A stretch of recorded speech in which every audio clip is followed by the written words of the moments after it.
결국 아기 발도의 활약으로 왜군은 포위망을 뚫고 달아났다.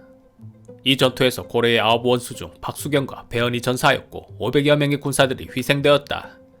오합지졸들도 아닌 당대의 명장들이 참여한 공격이었는데 그렇게 처참하게 당한 것이다.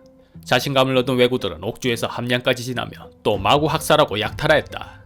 왜적이 마침내 함량을 도륙하고 또한 남원 산성을 공격하였는데 이기지 못하고 퇴각하면서 웅봉현을 불태운 후 인월역에 주둔하여 떠벌리기를 장차 광주의 금성에서 말을 먹인 후 북쪽으로 진격할 것이다 라고 하니 온 나라가 크게 떨었다. 이제 이 미친 왜구들을 막을 자는 아무도 없을 것 같았다. 하지만 마침내 그분이 오셨다. 지란이 이 무슨 일인가? 어찌 우리 백성들이 이토록 참담한 꼴을 당했단 말인가? 성님의 나는 도저히 못 참겠순두. 저 갓나 새끼들의 살가죽을 벗겨놓아야 되겠음매. 이성계는 길에 널린 시신을 보고 측은하게 여겨 잠을 이루지 못하였다. 변한열과 함께 남월에 이르니 백음년 등이 도중에 연접하면서 기뻐하지 않는 자가 없었다. 고생 많으셨습니다. 이제 소장이 힘을 보탤 것이니 안심하십시오. 싸움은 어땠습니까? 왜군은 단순한 도적대가 아니었습니다. 무력이 대단한 데다 지략도 있었습니다. 특히 왜군을 이끄는 아기 발도는 정말 엄청난 장수였습니다. 결코 만만히 봐서는 아니 되겠습니다. 아기 발도라, 어떤 장수이기에 그렇게 대단하다는 것입니까? 나이는 겨우 15, 16세 정도 되어 보였고 외모는 예쁘장하게 생긴 녀석이 사납고 날래미 비길 데가 없었습니다. 흰말 타고 긴창 휘두르며 종횡무진하는데 우리 군이 그를 아기 발도라 부르며 다투어 피할 정도였습니다. 그랬군요. 하지만 여기 있는 내 아우도 그 못지않은 명장입니다. 오늘은 쉬고 내일 적진으로 달려가 그 아기 발도란 자의 목을 가져오겠습니다. 이성계는 자신만만했다. 하지만 아기 발도와 싸워 몇 번 패배했던 여러 장수들이 하나같이 말렸다. 그 자는 병법을 아는 자입니다. 저기 험한 곳에 의지하고 있으니 나오는 것을 기다려 싸우는 것만 같지 못합니다. 이성계는 물러서지 않았다. 군사를 일으켜 적을 공격할 때는 오히려 적이 나타나지 않을까 걱정해야 하거늘 지금 적을 마주했는데도 공격하지 않는 것이 가한가? 한번 두려움을 맛본 장수들은 여기 남아있어도 좋소. 나는 내일 적을 치러 갈 것이니.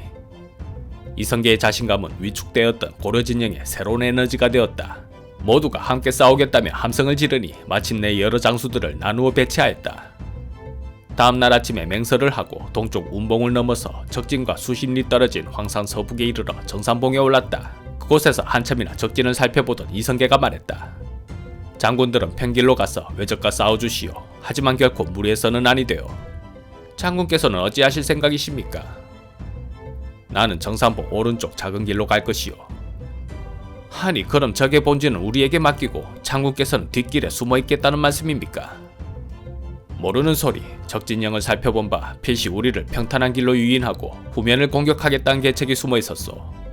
평길에는 약한 병사들을 배치하여 유인수를 쓰는 것이고 그 사이 아기 발도와 정예 기병들은 우리 뒤를 치기 위해 작은 길로 움직일 것이오. 알겠습니다. 하지만 조심하십시오. 아기 발도는 결코 가볍게 봐서는 안 되는 장수입니다. 걱정 마시오. 나도 전투에서는 한 번도 패한 적이 없는 사람이오. 백음년 외 고려 장수들은 평지의 왜구들을 치기 위해 전진하였다. 다만 싸움은 하지 않고 곧 공격할 것이라는 분위기만 조성하였다. 이성계는 자신의 친위병과 함께 정상복 오른쪽에 좁은 길을 지키고 있었다. 하지만 한참을 그렇게 지키고 있는데도 왜구는 한 명도 보이지 않았다. 초조해진 이지란이 말했다. 성님의 혹 잘못 짚은 것이 아니겠음에. 만약 아기 발도가 평지에 있다면 우리 군이 위험하오다. 기다려라. 아기 발도는 계책을 잘 쓰는 장수다. 반드시 이곳을 지나 뒤를 공격하려 할 것이다. 그렇게 얼마나 기다렸을까. 한참 후 땅이 울리고 말울음 소리가 들려왔다. 소리나는 쪽을 바라보니 과연 저 멀리서 백마탄 아기 발도와 기병들이 보였다. 조금 더 기다려라. 내가 활을 쏘는 것을 신호로 한꺼번에 공격해야 한다. 그런데 아기 발도가 갑자기 군대를 멈추게 하였다. 왜 그러십니까? 빨리 가서 고려군의 뒤를 기습해야 하지 않습니까? 아기 발도는 뭔가 꺼름직한 모양이었다. 한참이나 지형을 살피더니 조심스럽게 말했다. 이 지형은 적이 매복하기 좋은 곳이다. 우선 척후병을 보내 살펴봐야겠다. 우리가 늦어지면 평지에 있는 본진이 위험합니다. 척후병을 보내 살펴볼 시간이 있겠습니까? 아기 발도가 한참 생각하더니 고개를 저었다. 아니다. 만약에라도 여기 있는 기병을 모두 잃는다면 우리는 결코 고려를 이길 수 없다. 시간이 걸리더라도 가는 길이 안전한지 살펴보아야겠다. 이성계는 더 이상은 안 되겠다 싶었다. 얼른 활을 쏘아 앞서 있던 적장 하나를 맞춰 떨어뜨렸다. 전군, 총공격하라! 동시에 고려 군사들이 함성을 지르며 왜군들을 공격하였다. 백병전이 치열하게 벌어지는 혼잡한 상황에 이성계는 대우전, 유협전 수십 발을 쏘며 적장들을 쓰러뜨렸다. 생각지도 못했던 고려군의 기습만으로도 정신이 없는데 어디선가 날아오는 화살이 정확히 장수들에 박혀 죽어나가니 왜군들은 혼이 다 빠져나갈 지경이었다. 이성계도 안타까웠다. 조금만 더 와주었더라면 저 백마탄 어린 놈을 잡을 수 있었을 텐데.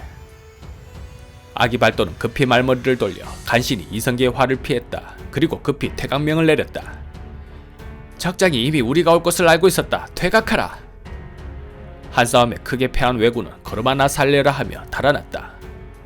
아기발도도 후미 공격이 실패했을 시 퇴각로를 미리 생각해둔 모양이었다. 퇴각명을 내리자 병사들도 신속하게 움직였다. 함께했던 장수 중 처명이 말했다. 제가 가서 남은 장단들을 모조리 쓸어내고 오겠습니다. 그것으로 장군께서 살려주신 은혜에 조금이라도 보답하고 싶습니다. 이성계는 고개를 저었다. 적의 움직임을 보니 미리 정해둔 곳이 있는 듯하다. 함부로 쫓다가는 오히려 우리가 함정에 빠질 것이다. 이지란이 투덜대며 말했다. 그럼 외놈들이 달아나는데 그냥 두고만 보자는 것이오. 이 싸움은 한두 번의 전투로 끝날 싸움이 아니다.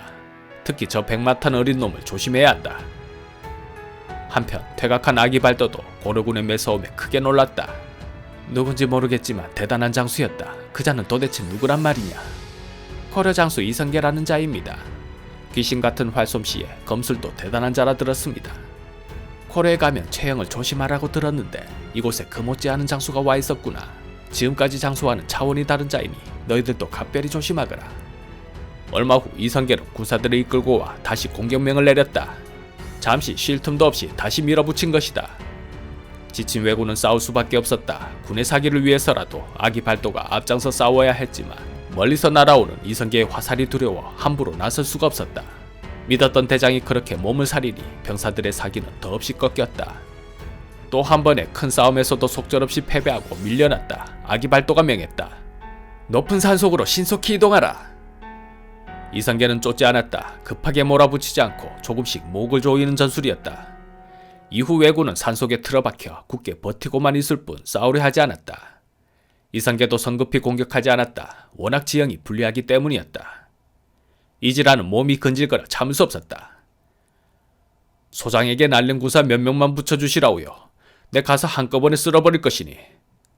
우리에게 불리한 지형이라 먼저 싸움을 걸었다가는 아까운 우리 군사들만 잃는다.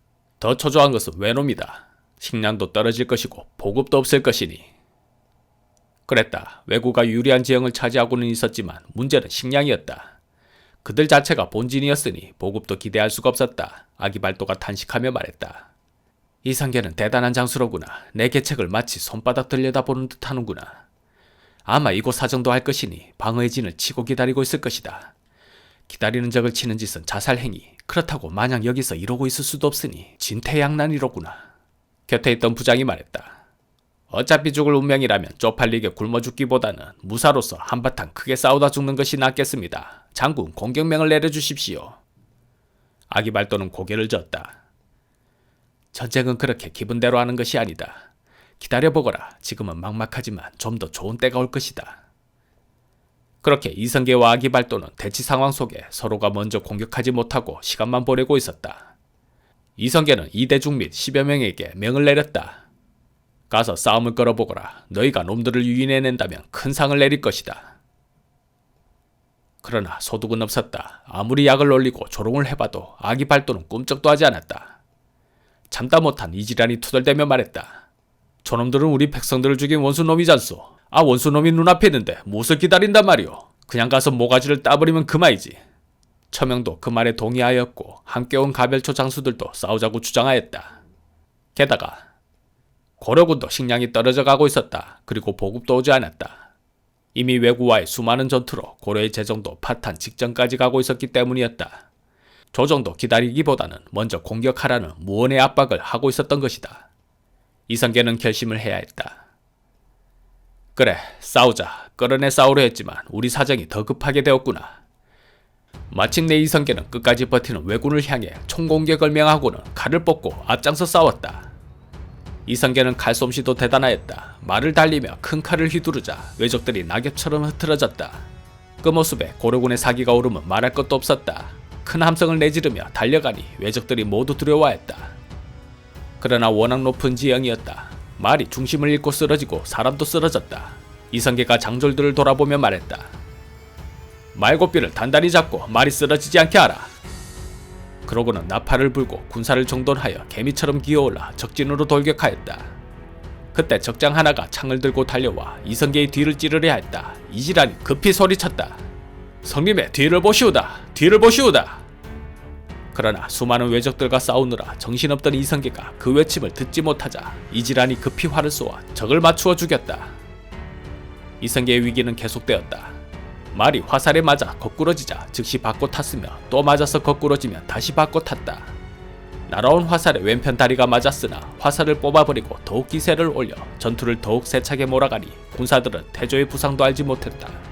적이 여러 겹으로 포위하니 태조는 기병 몇 명과 함께 포위를 뚫고 나왔으며 적이 또 그 앞으로 돌격해오니 태조가 그 자리에서 8명을 죽이자 적이 감히 앞으로 나오지 못하였다. 태조가 하늘의 해를 가리켜 맹세하며 좌우의 부하들에게 말하기를 겁나는 자는 물러가라. 나는 적과 싸우다 죽으리라. 라고 하니 장수들이 감격하여 용기 백배하며 모두 사력을 다해 싸웠다.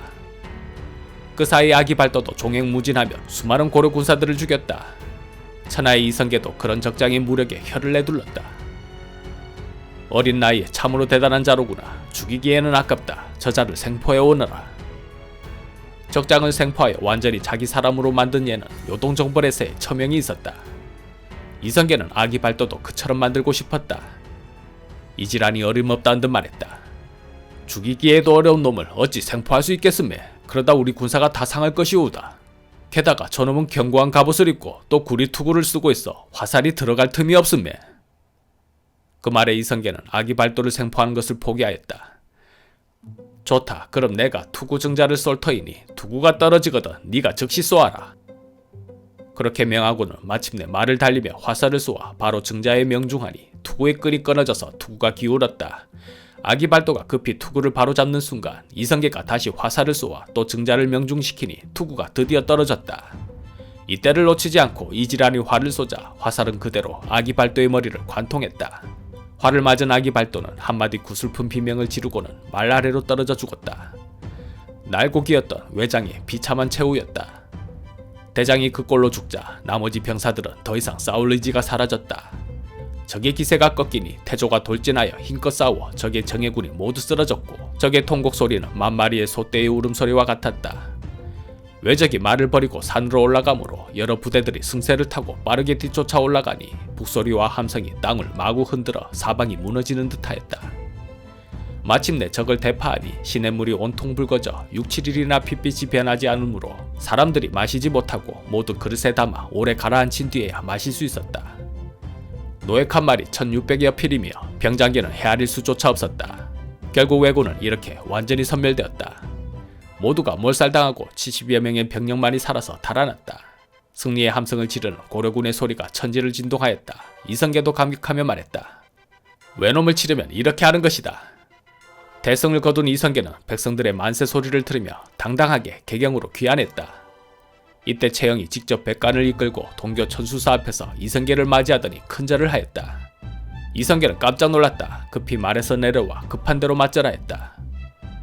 장군, 왜 이러십니까? 어찌 소장에게 절을 하십니까? 어서 일어나십시오. 최영이 눈물 흘리며 말했다. 공이 아니면 누가 능히 이같이 할 수 있겠는가? 상과 현명하신 공의 지휘로 요행이 승리를 거둔 것이지 제가 무슨 공이 있겠습니까? 공이여 사만이 다시 살아난 것은 이번 전투 덕분으로 공이 아니었던들 나라가 장차 어디에 의지하겠소. 그날 이후 이성계에 대한 최영의 믿음은 더욱 확고해졌다. 우왕은 이성계에게 금 50냥을 하사하고 여러 장수들에게는 각각 은 50냥을 하사하여 전공을 치하였다. 뿐만 아니라 그동안 변방에 전전했던 이성계는 이 승리를 계기로 드디어 정계에 진출할 수 있었다. 최영이 크게 환대하며 말했다. 어서 오시게. 정치는 처음이지?